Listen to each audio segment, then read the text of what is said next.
Ողջույն Արամ, մեկ շաբաթ առաջ տեղի ունեցավ քո դեմ կազմակերպված մահափորձը եւ մեր սիրելի հայրենակիցների խնդրանքով պետք է խնդրեմ հունիսի 27-ին ժամը 22:45-ին մանրամասներ ներկայացնես կատարողի եւ պատվիրատուի մասին։ Ողջույն Արտուր եւ սիրելի հայրենակիցներ, օրեր առաջ տեղի ունեցավ իմ նկատմամբ հարձակում մահափորձը։ Ես նշեմ, որ կարելի է ասել բացահայտված է գործը, ուղղակի նախաքննական մարմնի հորդորով քննությանը չխանգարելու կոնտեքստում անուններ չեմ տա, բայց ինձ արդեն իսկ պարզ է թե պատվիրատուն, թե այդ պոռնիկի վաստակը, որ հարձակվեց, այդ էջմիածնցի զիբիլը ոնց է փախել Հայաստանից։ Ես նշեմ այս հանրատեքստում սիրելի հայրենակիցներ, որ այդ զակաշչիկին, այդ կիլեր ուղարկողին, որը որ թռած է, այդ թռածներից է, Քոչանի ՃՏ-ից է Մոսկվայում, ուղղակի մի բան կհորդորեմ, որ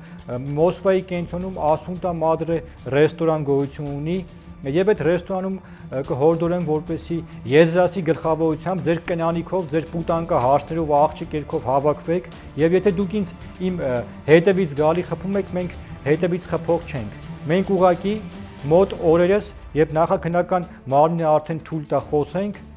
մոտ օրերս ձեր պուտանկա հարցերին, ձեր կնանիքին, ձեր բջերին հետևից ուղղակի մեկ այլ բան կանենք։ Պոռնիկի տղեկ։ Եվ նորից եմ նշում Քոչարյան Ռոբերտ եւ նրա ՃՏ-եր, այդ նախկին քրյա օլիգարխիկ համակարգ։ Ձեր վերջը տալու ենք մենք։ Այս պայքարը շարունակվում է եւ դուք անցաք կարմիր գծեր։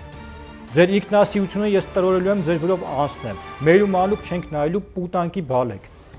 Շնորհակալություն Արամ քեզ, սիրելի հայրենակիցներ, իսկ դուք բաժանորդագրվեք Քաղաքագետ Արամ Ավետիսյանի YouTube-յան ալիքին, որպեսզի հունիսի 27-ին ժամը 22:45-ին դիտեք, թե ինչպես է Ստահակը հարձակվում հետևից Արամի վրա եւ անմիջապես դիմում փախուստի։